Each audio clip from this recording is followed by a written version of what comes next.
Kooti ya Mwangattu Mengo ezemu okutuula olunaku olwaleero okuwulira omusango gw'omusumba Robert Kayanja owa Lubagamirako Center mwaleppukira n'abavubuka 9 nga bano agamba nti baasaalimbira ku kkanisa ye ne bagattako nti okumwonoonera erinnya nga bayita mu kuwa amawulire ag'obulimba. Ono kyokka abavubuka bano bamulumiriza okubavuga olupanka nti era n'okugenda ku kkanisa ye baali baagala basasula ensimbi ze yabasuubiza. Oluvannyuma lw'omukugu wa poliisi mu kunoonyereza ku misango okuva ku poliisi Naggulu Forensics Expert Kanene Enoch Sabbiiti ewedde okulaga kooti ebyali mu bubaka obwali mu ssimu y'omu ku bavubuka abalumiriza omusumba Kayanja nti yabakolako ebya Sodoma nga ye Ssentongo Reagan ebyayongera okukakasa nti ababiri bano baali boogerezeganya. Olwaleero oludda oluwaabi luweereddwa omukisa okubuuza omukugu ono ku byali mu alipoota ye. Oludda oluwaabi nga lukulembeddwamu Jonathan Muwaganya wano lusookedde ku mboozi yafulumira wano ku KTV Sabbiiti ewedde ku Lwokuna gye lubadde lulumiriza okubanga yali mu mbu ebitaali bituufu era ekireetedde emboozi eno okuteekebwa ku lutimbe butereevu mu kkooti. Abantu bonna ababaddemu ne beerabirako n'agaabwe era nga wano Kanene abuuziddwa obanga ddala ebyogerwako wano bye biri mu alipoota ye. Bw'atyo Kanene wano azzeemu buto okusoma alipoota era ne kisangibwa ng'ebiri mu mboozi ya KTV mwebiri butereevu byonna mu alipoota ye. Wano bannamateeka b'omuwawaabirwa webasinzidde okusaba okukwatibwa okwa munnamawulire ow'omukuto gwa Channel 44 nga bamulumiriza okuwa amawulire ge bayisa ag'obulimba bwe yalaga nti obujulizi obwaweebwa omukugu wa poliisi bwali bwa bulimba nti era nabo bye baakola nga bannamateeka tebyali bituufu era ng'omulamuzi Adams Byalugaba naye ategeezezza nti ono yayisizza mu kkooti olugaayo nga kyokka bannamateeka babawawaabirwa babadde balina okuleeta obujulizi obukakasa bye boogera mu kkooti era n'abasaba okuteekamu okusaba kwabwe mu buwandiike ku nsonga eno asobole okuwa ensala ye mu lutuula lwa kkooti oluddako. Omukugu wa poliisi Enoch Kanene kyokka abuulidde kkooti ng'obulamu bwe buli mu matigga olw'okutiisibwatiisibwa kw'agenza afuna okuva lwe yawa obujulizi mu kkooti Sabbiiti ewedde era ng'ono ategeezezza kkooti nti ensonga ziteeredde ddala omulimu gwe mu lusuubo so ng'era agambye nti mu bubaka obumutiisatiisa bw'agenda afuna mulimu n'okumulagira ku ngeri ye gy'alina okuddamu ebibuuzo mu kkooti. Kanene abadde ayogera ng'alabika atidde ategeezezza kkooti nga bwe waliwo n'amuwandiikidde akapapula okubadde obubaka obumulabula ku bikwata ku musango guno ne alipoota gye yakola. Bino byonna Kanene okubitegeeza kkooti kiddiridde Jonathan Muwaganya ow'oludda oluwaabi okulaga ng'omukugu ono Kanene bwe yayogerezeganyako n'omu ku bavunaanwa Waiswa Israeli mu kiseera ng'ono tannafulumya alipoota ye mu kwanukula. Kanene akkiriza nga bwe yayogerezeganya ne Waiswa nti kyokka yali amubuuza ku bya alipoota we yali etuuse awatali kusukkawo ng'era abuulidde kkooti nti ne Muwaganya yennyini yayogerezeganya naye ku nsonga eno eya alipoota nga tennaba kufulumizibwa ekintu kyagamba nti kyaliwo enfunda eziwera. Omukugu era ategeezezza nga bw'alina obujulizi bwa WhatsApp obwongera okukakasa okutiisibwatiisibwa kwe ng'era ategeezezza nti Muwaganya ono yamugamba lumu nti singa tawuliriza byamugamba asobola okutwala ebbanga ly'ennaku 3 ng'amukunya mu kkooti ekintu ekyalibadde kitwala ekiseera ekitono. Omulamuzi awummuzza mu kkooti okumala ekiseera era n'asooka ayogerako n'enjuyi zonsatule okuli omujulizi Kanene, oludda oluwaabi n'oluwawaabirwa mu yafeesi ye. Oluvannyuma kkooti eyongezaayo omusango guno okutuusa ng'ennaku z'omwezi 7 omwezi ogwokuna omwaka guno. Kinajjukirwa ng'omusango guno kamera ezikwata ebifaananyi n'ebyuma byonna ebikwata amaloboozi byagaanibwa mu kiseera ng'omusango gugenda mu maaso okuwulirwa ng'era bannamawulire omukisa baalekebwa gumu gwa kuwuliriza nga bwe batambuza ekkalaamu. Kale vidiyo y'olunaku olwaleero nga bwe nabasaba ku mulundi guli nkusabye ogitambuze era nkusabye ogilikinge ku speed etenkanika. Ensangi zino amasinzizo mangi agalimu abasumba ab'enjawulo abalina ebiruubirirwa eby'enjawulo ebirungi n'ebibi neffe ng'abaana b'abantu tetusobola kwawula bikolwa bibi na birungi naddala nga tukyalina excitement oba nga tukyali excited naddala ku nsonga ezimu. Wiiki eno gye tukubye amabega lwali lunaku lwa Sunday nali mu studio wano ne publishinga story ekwata ku musumba Robert Kayanja. Omusango gwe omusango gwe guli mu kkooti mwavunaanira abantu 9 bagamba nti bamusibako ebigambo oba bano bakola kalebule gyali.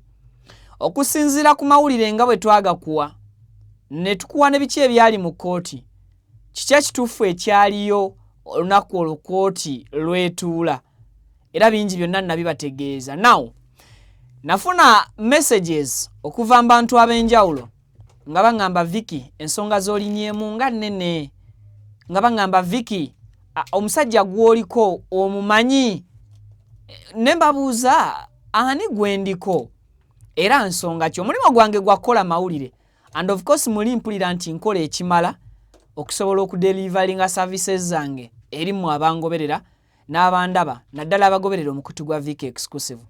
Kale nno n'olwekyo ne juzi kooti yazzeemu n'etuula eya Mwangatu era nga yabadde ekubirizibwa butereevu omulamuzi Adam Byarugaba. Ngenda kusooka nkuwe enjawulo eri mu musango guno gwa Pastor Robert Kayanja. Mwalumirizibwa abavubuka 9 nti yabavuga empanka. Omuli n'obujulizi oba oli awo mu musango guno obulaga nti Pastor Robert Kayanja yali agezaako okuba nti aluka olukwe lw'okugyawo obulamu bw'abaana bano.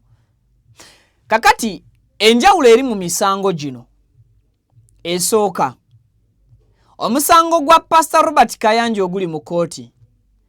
Kooti tekkiriza munnamawulire yenna kukwata kamera kutega bibeera bigenda maaso munda mu bisenge bya kooti. Era kooti bakkiriziganya ne bannamawulire abakavalinga omusango guno teri ku recordinga maloboozi gano abeera munda mu bisenge bya kooti. Era nga abaasaba ensonga zino zibeere bwe ziti lwe ludda oluwaabi. Oludda oluwaabi musango guno lwe ludda lwa Pastor Robert Kayanja era nga lukulirwa prosecutor waabwe Jonathan Muwaganya. Yagenda maaso n'okuba nti akwasaganya oludda oluwaabi. Kakati bannamawulire olw'obutagobebwa mu musango guno kubasibira kakookolo basibira bweru, enjuyi zombi zakkaanya nti kale leka bannamawulire batuulenga butuuzi mu kkooti ng'abantu abalala just bakwate kalaamu na kimu kyokka kutega matu gaabwe bawulirize nga bwe banootinga baddemba okukola samale oba okukola kye tuyita voice over mu story ya kkooti ey'omusango guno. KTV kyekola ne story gye ntandise nayo bakiyita voice over era nga amawulire basoma masome naye tebasoma kuva mu bintu kuva mu bbanga. Ebintu bye basoma njagala okitwale nti byebyo ebibeera byogerwa mu kkooti. Oli just akutte bukwasi bitabo na peni n'awandiika ebigambo n'akuteerako ebifaananyi abasinga ze tweyitira cutaways oba ze tuyita b-rolls. Zeno mawulire ziyitibwa cutaways. Bye bifaananyi ebyo byolaba bye tusobola okuba esingirako okulaga omusango bwe guyimiridde ne bwe gulina okuba nti oba oli awo guddamu okutuula. Kati nga mmaze okulaga obugazi obw'ebifaananyi ne nkugirayo n'ensonga lwaki obujulizi obwalagibwa munda mu kkooti omukutu gwa Vicky Exclusive tegwasobola biraga naye artist gwasobola okunnyonnyola gwakuwa details ku butya kkooti bwe yabadde na biki ebyabadde munda mu kkooti. Omukutu gw'amawulire ogumanyiddwa nga KTV nagwo kye gwakola era ne ku mulundi guno gwe kikoze. Kakati nsaba nkusoosootolere olutuula lwa kkooti biki ebyabaddemu. Omuwaabi wa gavumenti omuwaabi mu musango guno mwami Jonathan Muwaganya yagenze maaso n'okubeera nti oba oli awo anokolwayo ng'ate omu kubatiisatiisa omu ku bajulizi mu musango guno. Omujulizi mu musango guno era yakola okunoonyereza ye mukugu okuva mu kitongole kya poliisi ekya Forensics Services ekisangibwa Enaggulu era nga ye afande Enoka Kanene oba ye mwami Enoka Kanene. Afande Enoka Kanene okunoonyereza kwe yakola n'ebintu bye yajja ku ssimu y'omu ku bavunaanwa amanyiddwa nga Ssentongo Regan buli lunaku byongera omuteeka mu kaseera akazibu era we tuogerera yalopedde kooti olunaku olw'ejjo nti obulamu bwe buli mu katyabaga, obulamu bwe buli mu kugenda maaso n'okuba nti butiisatiisibwa. Agamba yafunye messages mpitirivu ezimutiisatiisa, ezimulaga nti singa si wa kugenda maaso n'okussaamuko ku bigere oba okusikamuko ku nta mu musango guno, yaliwunzika nga afunye ebizibu. In fact, Enoch Kanene agenda maaso n'okulumiriza prosecutor Jonathan Muwaganya nti ate y'omu ku abo abasisinkanako ko naye ne bagenda maaso n'okwogerezeganya, era nga mu bigambo bye baayogera yamugamba nti attemukko ku bujulizi obumu aleme bupresentinga mu kooti, oba si kyo obujulizi bwaleeta mu kooti anoonye engeri gy'aba bupresentingamu, n'amubuulira na butya bw'alina okukola omulimu gwe ogw'okupresentinga obujulizi obwava mu masimu oba obwava mu ssimu y'omu ku bavunaanwa. Kati nga tumaze okutunuulira ensibuko ya bino byonna, obujulizi bwe twabannyonnyola, omwali n'akatambi akaalagibwa munda mu kkooti nga kalaga omu ku bavubuka ng'aliiriddwa omukwano ogw'ebikukujju, oba nga kalaga omuvubuka omu ng'avugiddwa olupanka, nga bwe kirumirizibwa nti eyamuvuga olupanka ye Musumba Robert Kayanja, nga bwe kirumirizibwa mu kkooti, wabula bwe kitannakakasibwa kkooti, because you're not guilty not until you proven guilty, mpaka nga tewaliwo kintu kyonna kibuusabuusa bujulizi bubeera buleeteddwa munda mu kkooti. Kakati akatambi ako abaali mu kkooti baakalaba, abataali mu kkooti tebaakalaba, era y'ensonga lwaki ono akulidde oludda oluwaabi prosecutor Jonathan Muwaganya yasoose n'asaba kkooti esooke evunaane bannamawulire ba KTV abaafulumya akatambi k'emboozi eyasooka, era kkooti yawaliriziddwa okusooka okuwulira story KTV gye yakola.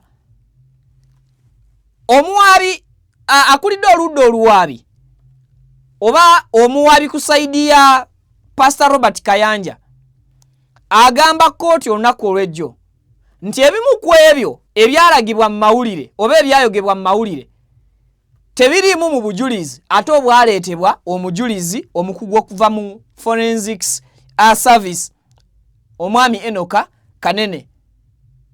Kakati we bitabulira kkooti nti kkooti ye yaliwo ng'ewuliriza kiki ekituufu ekyagenda bujulizi kika ki obwaleetebwa, era kkooti ye yawa olukusa obujulizi obwo okugenda mu maaso n'okuzanyibwa ku ntimbe munda mu kkooti.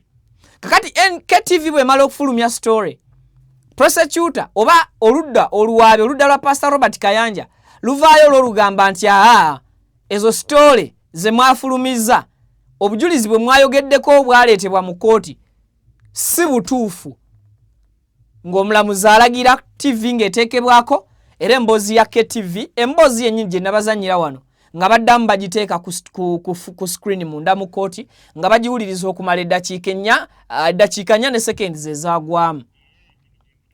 Kati emboozi yeeno nsaba mu seconds ntono nnyo producer sooka atuweeko ku mboozi eno, kkooti nga bwe yazzeemu n'ewuliriza buto obujulizi buno, naffe tuddemu tuwulirize bujulizi buno obwa packagingibwa mu mawulire ne bufuluma. Jjukira amawulire baagagaana okufulumya obujulizi okurikodinga obutambi obubeera buzannyiddwa oba amaloboozi gonna agazannyiddwa munda mu kkooti. Kati tusooke twejjukanye story eno nga ne kkooti bwe yagejjukanyizza okukakasa obanga ebyayogerwa mu mawulire si byebyo omukugu wa forensics bye yasanga mu ssimu y'omulenzi nga biraga nti yali ayogera butereevu n'omukulu Pastor Robert Kayanja.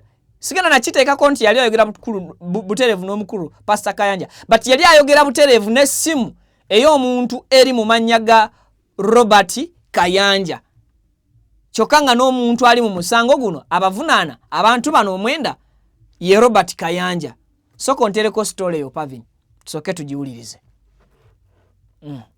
Kkooti ya Mwangattwe Mmengo etandise olwaliro okuwulira obujulizi obw'omukugu wa poliisi Enoch Kanene okuva mu kitongole kya Forensic Service e Naggulu obukwata ku butambi n'amaloboozi obuli ku ssimu ey'omu ku bavubuka abalumiriza omusumba Robert Kayanja owa Lubaga Miracle Center okubala ebisiyaga. Mu alipoota y'omukugu ono ey'emyaka 17 eragiddwa obutereevu ku lutimbe mu kkooti, Kayanja yagabananga obutambi bw'ebisiyaga n'abavubuka abamulumiriza. Omukugu ono Kanene asoose kutegeeza kkooti ku ngeri gye yayingiramu mu musango guno ng'agamba nti obuvunaanyizibwa bwamukwasibwa akulira ekitongole eky'emisango egy'oku mutimbagano awamu n'okkulira ebya forensiki, ng'era alipoota gy'awadde ategeezezza nti yava mu ebyo bye yajja ku ssimu ey'omu ku bavunaanwa, ng'era ategeezezza kkooti nti n'obubaka omuli obwa WhatsApp obwali wasangulwa yasobola okubuzza. Alipoota eno mulimu ennamba z'essimu ezaawanyisiganyanga obubaka obw'ebikola ebya Sodoma ne Gomora okuli n'ey'omukugu gy'akakasa ng'eri mu mannya ag'omusumba Robert Kayanja. Alipoota eraze ng'essimu eyaweebwa omukugu okuggyako obujulizi yali ya Regan Ssentongo, ng'era obubaka bwa WhatsApp obwaliko bwali buwanyisiganyizibwa wakati waayo n'ennamba y'essimu endala eyawandiisibwa mu mannya ga Robert Kayanja, ng'era ennamba zino kiragiddwa baakubaganiranga amasimu ne boogereziganya, era nga bino byonna kiragiddwa nga byatandikanga ennaku z'omwezi 22 omwezi ogw'Ekkumi omwaka 2020.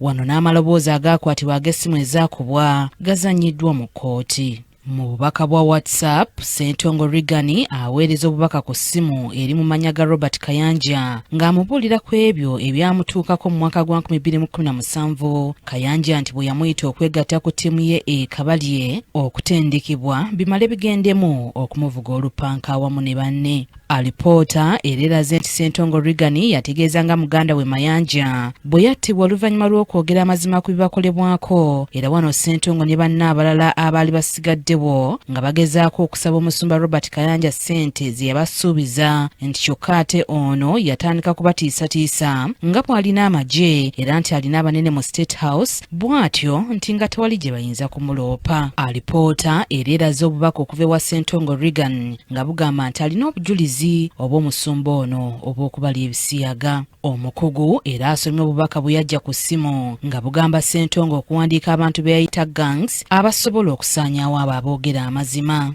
Alipoota era eraze obubaka nga bugamba nti abavubuka be Nagula bakyansumbuwa kubanga tebannaba kufuna balansi waabwe gwe wabasuubiza. Obubaka obulala nga bwaweerezebwa ennaku z'omwezi 14 omwezi ogw'omukaaga omwaka 2021 okuva eri Ssentongo Regan nga bugenda wa Robert Kayanja bwali bugamba nti what next muzeeyi. Wano omusumba Robert Kayanja mu alipoota kiraga nga yaddamu ng'agamba nti balindemu bagenda kubasindikirayo ssente buli omu $300 nti kuba nti ku kkanisa tebakyakola olwa lockdown ate tebasobola kubakkiriza kujja ku kyaki. Alipoota egenze mu maaso n'eraga obubaka nga Ssentongo ne banne baatiisatiisa okuggula omusango ku musumba ono n'okuteekayo obutambi nga bakolako ebya Sodoma ku mitimbagano olw'okusussa okubeepena wakati mu butabawa nsimbi zaabwe ate nga yabakozesa.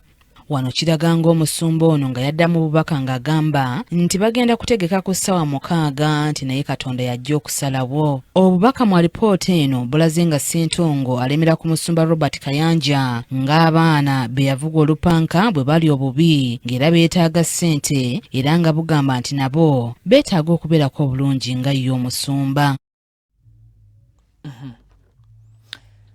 Kakati omusomi w'amawulire yakwata story eno buli kigambo kye yayogera detail pa detail. Ze details ze twalirabye ku TV eyo gy'olaba.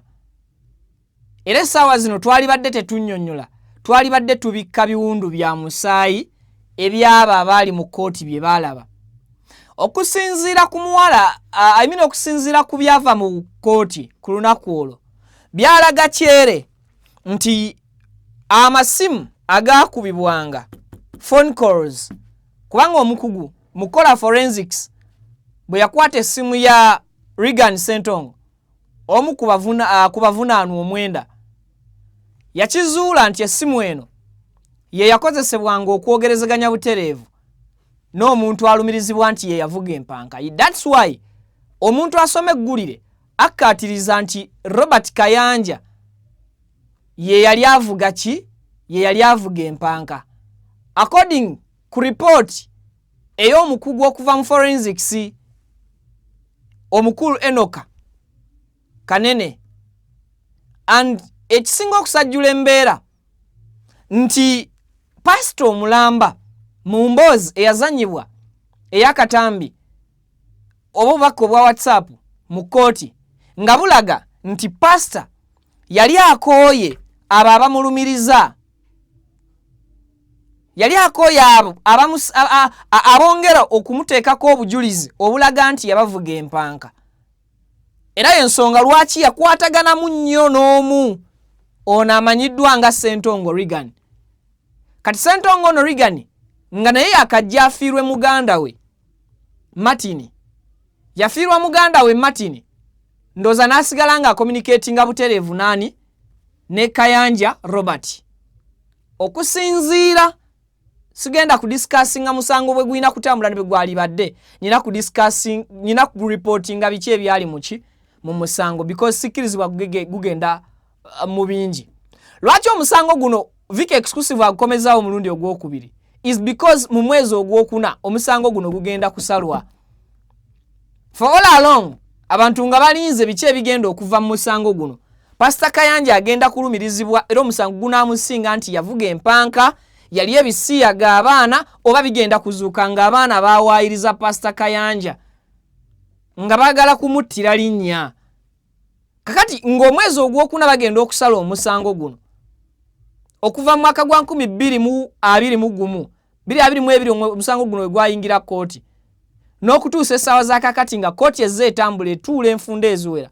Now omusango gutuuse ku endi. Kakati ku endi erinnya lya Musumba lyagamba eryonooneddwa ebbanga eddene. Ke kaseera ensi ekakase Omusumba agyetekebwako bugyetekebwa bigambo, oba ke kaseera ensi ekakase nti Omusumba ebigambo ebimwogerwako byonna bituufu era nga kino kirina kakasibwa ki? Kirina kakasibwa kooti.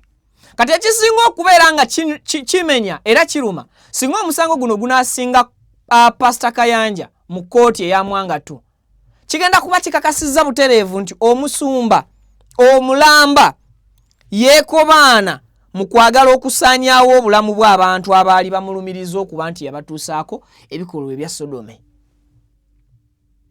Mukitegedde nti singa omusango gunaaba gusse bulungi Pastor Muvi, kigenda kuba kikakasa bulungi nti Pastor omulamba asumbye endiga okuva mu myaka n'emyaka yeekobaana mu kikolwa ekyokwagala okuggyawo obulamu bw'abamuyinako obukakafu nti yabavuga empanka.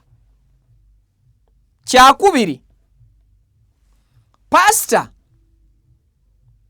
singa omusango guno gunaamuka Muvi, waliwo chances nnyingi ez'okukola okunoonyereza ku mukwano gwa muganda wa Reagan Ssentongo amanyiddwa nga Martin, enfa gye yafaamu eri connected somewhere n'ekigambibwa nti Musumba oba n'ekigambibwa nti omulenzi yattibwa buttibwa ng'ate Reagan Ssentongo alumiriza mu okusinziira ne ku butambi nga bulaga ne conversations nga bwe zalagiddwa mu kooti nga ziraga kyerera ziraga butereevu nti Musumba yali atuuse wala n'enkolagana ye ne ono Reagan Ssentongo omu ku bavunaanwa nga atuuse n'okuba nga amubuulira amugamba amufunireyo bakifeesi abasobola okuggyawo obulamu bw'abaana aboogera amazima. Imagine nti Omusumba ayogerezeganya butereevu n'omu ku baakolebwako ebikolwa bino ng'ensonga lwaki ayogera nabo ayagala kakasa nti bano abalala 8 abamanyi ku kikolwa maybe bwe kiba nga kyekituufu bazikirizibwa. Bayibuli egamba teweesiganga mwana wa muntu, so nga Bayibuli etugamba nnyo nti otyanga kitaawo ne nnyoko. Abantu abalala ku nsi bayinza okubeera abazibu ab'okutyanga bw'oyinza okutya abazadde. Omusumba gwe twogerako musajja mufumbo era alumirizibwa bino byonna ebikolwa si byabafumbo, n'ate tekigaana bafumbo bakagwa ensonyi ku byenyigiramu. Mark my word, Pastor Robert Kayanja is not guilty. Tannasingisibwa musango. Ateeberezebwa kubeera nti yazza omusango ogumwogerwako ogw'okuvuga empanka. Naye remember obajjukira nti mu story gye nakolera ku mulundi guli nakuwanulirayo wensibuko oba entandikwa ya bino byonna narrative oba ebiboozibozi ebiraga ddi Pastor Robert Kayanja lwe batandika okumuinvolvinga mu nsonga z'okuvuga empanka. Ne nkugamba nti okuva mu mwaka gwa 2010 ebiboozi ebyo bitandika okusituka mu bantu. Ne nkutegeeza nti si kirungi era si linnya ddungi oba si gwe gumu ku gyali badde emisango emibi kale oba emirungi okutambulira ku linnya ly'omusumba ate ow'amaanyi mu ggwanga. Nakutegeeza ne nkugamba nti ebibi by'emisango bisiŋŋana, waliwo omusango ogukkiza ku gunnaagwo obusobozi. Anaawo omusango ogwo waliwo gwe tulaba ne tugamba nti ate guno gutwesitazza ebitagambika. Etteeka jjukira gye liri eryogera ku bisiyaga oba eryogera ku mukwano ogw'ebikukujju. Omwaka oguwedde baliisa, naye okuva etteeka lino lwe lyayisibwa terivangayo kukola ku muntu n'omu. Suubira bino wammanga. Eyaleeta obujulizi bw'aba atiisatiisibwa ng'abamutiisa ate be bali ku ludda oluwaabi. Abakola emboozi oba abakola eggulire eri ebyo ebibadde mu kkooti nga bafuna okutiisibwatiisibwa okuva ku ludda oluwaabi mu musango guno. Olowooza kiki ekiri ku balamuzi abatudde mu musango guno? Munkwate bulungi. Bwe kibeera nga omukugu okuva mu poliisi mu kitongole kya poliisi ekikola okunoonyereza n'okukakasa obujulizi obw'enjawulo kye tuyita forensics, bw'abanga omukulu eyazze naawe obujulizi ku biki bye yazuula bye yasanga bye yasinkana mu ssimu y'abana abavunaanwa omwenda omu ku Borigan Ssentongo nga bye yajja n'awa kkooti, ng'ate omu ku bantu abakulembedde mu musango omukulu prosecutor Jonathan Muwaganya agenda maaso n'okumutiisatiisa, era ng'ono omukulu agamba Enoka nti alina obujulizi obulaga engeri gye bamutiisatiisaamu mu bubaka bwonna ku WhatsApp ne ku ssimu ezimukubiddwa. Kakati mwami Jonathan Muwaganya ye kyabadde yeesibako oludda oluwaabi kye lubadde lwesibako nti ono yajja naawe obujulizi obw'essimu omukulu okuva mu forensics mbu yasisinkanako Israeli Waswa. Israeli Waswa oludda oluwaabi oba mu defense Pastor Robert Kayanja gye yawaayo mu mwaka gwa 2024 yategeeza nti omu ku ba suspects oba omu ku bavunaanwa bano omukulu Waswa Israeli akolagana butereevu ne pastor omu, Pastor Joseph Ssenyonga. Oba mubitegedde bulungi ebintu bino engeri mbibannyonnyolamu nti ate Pastor Kayanja ye complain ye yali nti bano defense bwe yali awa defense ye yagamba nti omu ku bano abavunaanwa amanyiddwa nga Israeli Waswa mukwano nnyo nfanfe nnyo gwa musumba munne Jackson Ssenyonga oba Joseph Ssenyonga Jackson Ssenyonga ndowooza. N'ategeeza nti wano waliwo empalanazo eby'emirimu. Awo nenzija ne mbateerawo akawaayiro akabuuza nti ddala kuva ddi church nga gufuuse mulimo oba abasumba n'abasumba they have business in common they share. Do they have a business in share they common? They share in common. Weri business gye basharinga nga bakola business ezifaanagana oba ezeekuusa okubeera nga ze zimu. Nze ndaba bonna balina church. Maybe nga business is a farm. Nejo misango twetaaga kugiyingiramu because byebimu ku ebyo kooti byeyina okusooka okutunulamu n'okwekebejja nga tennaba kuwa nsala yaayo. Ekirala ono prosecutor oba omuwaabi ku ludda lw'abawaabi Jonathan Muwaganya yasinzidde ku mukwano oba not even omukwano yasinzidde ku kye yategeddeko mu kunoonyereza kwe nti ono wa forensics Enoka Kanene yasisinkana Israeli Waswa omu ku bavunaanwa. Kakati ne Enoka omukulu okuva mu forensics naye n'ategeeza kooti nti ekyo takisobola kukyegaana, kituufu yasisinkanako Israeli Waswa ate teyasisinkana Waiswa yekka, yasisinkana n'ekuba n'abaki abalala ba suspects oba abavunaanwa. Kakati ekyo bwe kibanga kiri bwe kityo n'agamba ati noono Waswa Israeli teyamusisinkana mulundi gumu because yali ayagala kakasa bujulizi bw'alina. Ye ng'omu ku bagenda maaso n'okukola ogw'okukakasa obujulizi obuliwo agamba nti ekyamubuuzisa ono era ekimutuukirizisiza ono omulundi ogutali gumu yali akakasa bujulizi bw'alina. Prosecutor n'atunula ensonga ne zigenda amaaso n'okuba nti ziringanga ezimuva mu ngalo. Era bw'atyo omulamuzi n'abali ku ludda oluwawaabirwa ne bakakasa kooti yonna nti akatambi akakolebwa KTV ke tukulazeeko ak'amaloboozi buli ekyayogerwa mu katambi ako kyali kituufu. Buli ekyayogerwa mu katambi ako kyali kituufu. Imagine obujulizi obw'omusumba ng'ayogerezeganya n'abavunaanwa Rigani Ssentongo ku ssimu emu bakikonyeemu stampu nti obujulizi obwo gye buli. So obujulizi si bwa bulimba.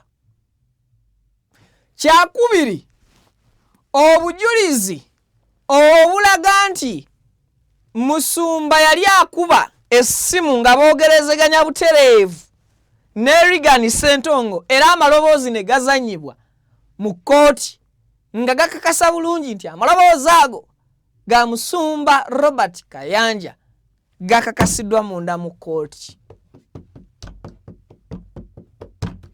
Tunakusinzanga Yesu, Haleluya, tunakusinzanga Yesu wange, Amina, osinziwe Mukama, kusinzanga Yesu, Haleluya, tunakusinzanga Yesu waffe, Amina. Tunakuwa kiffe abaana b'abantu okujjako okusinzanga n'okutenda ennaku zonna.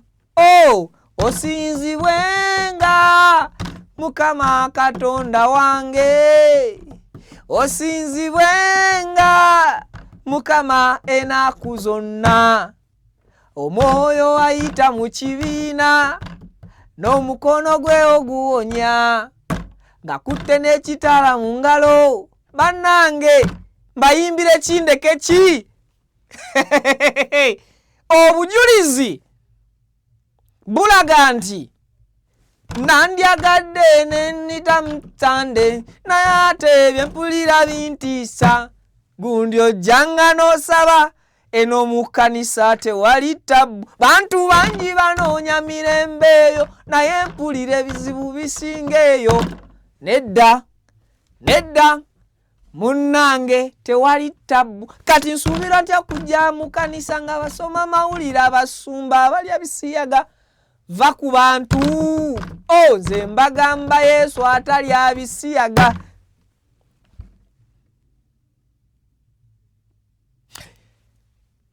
Ebigambo ebimu by'owulira ebigamba nti abayimbi banabbi tebakola bukozi mulimo gumu gwa kwentataininga bantu, wabula abamu ku bo basomesa.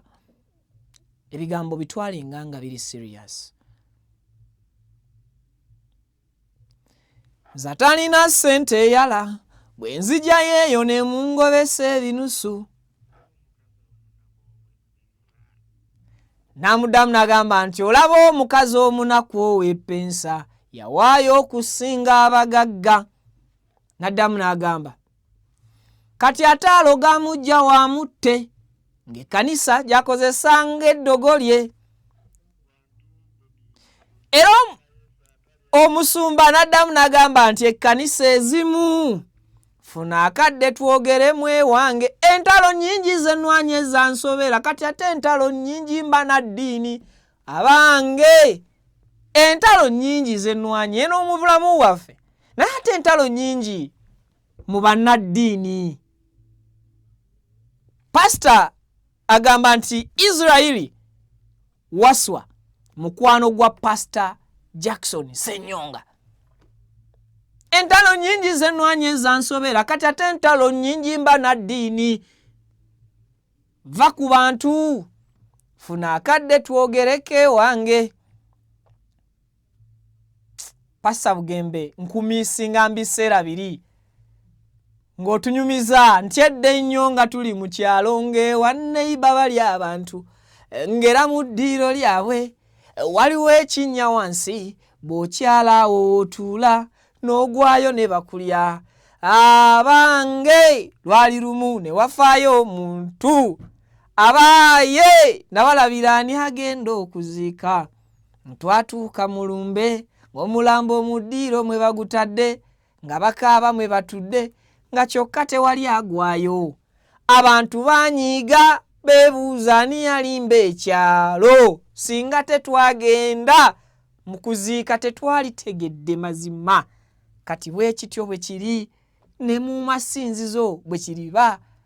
Tegeka famire yo, omukyala mugamba ayambale, n'abaana bo bambale, mugende mu kkanisa musabe.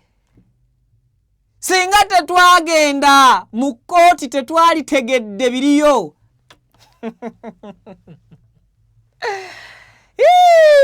Naye Mukama, kale oba singa nali malayika nandibuse nga n'enzigyeyo gy'oli mu maaso go ne nkuwa ku bye nnina, okwebaza okuba nti nze ndi omu ku abo abatasinza basumba, abatasinza kkanisa, abatatunuulira bungi bwa muwendo gw'abasabi, wabula abakkiririza mu nkola y'okukkiriza nti gwe watutonda era gwe atugabirira.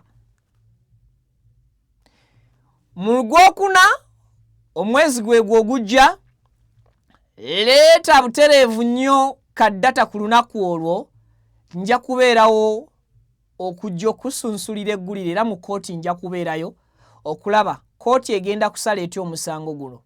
And I promise tujja kuba tufuna bingi ensala y'omusango. Lwe tutegeera kiki ekituufu ekivunaanibwa musumba, ekivunaanibwa abavunaanwa, ani mukyamu ani mutuufu. Naye bagamba nti okutiisatiisa okuli mu musango guno kulimmo, era mu kiseera kino nange story zange nkolako ntonotono, kubanga nfuna abagoberezi bangi mu inbox yange abajja nga baŋŋamba Vicky story. Konze nammwe story. Nze nkola mulimo story. Mundeke story. Esobola okukola story. So, briefly nga mpumbawumba, disclaimer, content gwenkozesa obuwandiike bwonna buli ku mukutu gwa KTV, era nga bannamawulire baabwe gye bali. In fact kyesikugambira kye nnalyetaaza okugamba, waliwo omukutu gw'amawulire ogumu gumanyiddwa nga Channel 44, ogwo gwo kkooti egwetaaga nti gwafulumya amawulire amafu nga gulaga nti ebyali mu kkooti mbwate ab'oludda oluwaabi, abavunaanwa, oba balina engeri awo Channel 44 okusinziira ku kkooti gye yatapuse. Leka nange akatambi kange tebakazanya ku screen za TV, screen za kkooti ne bagenda batugwako mbw ate tuli bamu naffe kwabo abakoze eki abeetabye mu kutabangula eddembe lya kkooti. So let's play nti Pastor Robert Kayanja ebimwogerwako samwa. Let's pray nti abaana bano bwe babanga kituufu babatuusaako ebikolwa bino ebya Sodoma bafune justice, bafune obwenkanya. Andi nsaba bwe kizuulwa nga abavubuka bano baakolwako ebikolwa bino, leka etteeka ery'ebisiyaga oba ery'omukwano gw'ebikukujju litandikire ku bano okukola. Ensi erirabe. Uganda ekakase nti amateeka ge tuyisa gakola bwe gaba gasazeewo okukola. Tujja kubeera basanyufu nga tulabye ku tteeka bwe riti eryateekebwako amaanyi amayitirivu nga ligenda mu maaso n'okuba nti ligonjoola ensonga society yaffe oba community n'ebeera ng'eri very natural, nga tegendera ku bintu bino biri artificial oba nga tegendera nnyo ku bintu biyiiye na bikoppereze. Lwaki sibasibula? Tugenda kuba tuddamu bingi era amawulire weekumire ku Viki Exclusive ogenda kugategeera. Atakumira mpera abansinkanye ku Sunday mu church eyo gy'osabira, manya nti nange nja kubeerayo nga twekenneenya ebigambo n'okubiwuliriza omusumba waffe oyo byali baatugamba. Ngamba oyo gy'osabira nange kulo gye njosabira. Bannange mubeere bulungi n'alime wa Lugonda. Enkumbi eyange njikubye ku bbega mweraba. Amanya gange nze Kibira Hassan okuva mu Kibira Construction Company Limited. Tutunda amataka, tuzimba amayumba, tuddaabiriza amayumba, renovation tugikola, tusima amazzi. Ffe aba Kibira Construction Company Limited tutunda amataka ag'ebyapa, ag'endagaano ku makubo ag'enjawulo okugeza Hoima Road, Bombo Road, Masaka Road, Mityana Road. Ate tukiriza ne Kibanja Mpola. Osobola tukyalirako ku office zaffe ezisangibwa Ssenge wa Kiso. Oba tukubire ku masimu gaffe 0755 36 37 82. Ojje tugende mu maaso n'okwogereza ku business yonna gy'oba oleese mu office yaffe nga bwe nzoogeddeko waggulu. Tujja kwataganira wamu kubanga bye tukola tubikola nga biri mu kkubo golokofu. Buli kimu ekigwa mu construction company tukikola. Bw'oba olina ky'oyagala okwebuuza era tukyalireko ffe ba Kibira tukubire buli kimu tusobola okukimala. Ntuusa omukisa okubabuuzaako nti assalamu alaikum wa rahmatullahi wa barakatuh.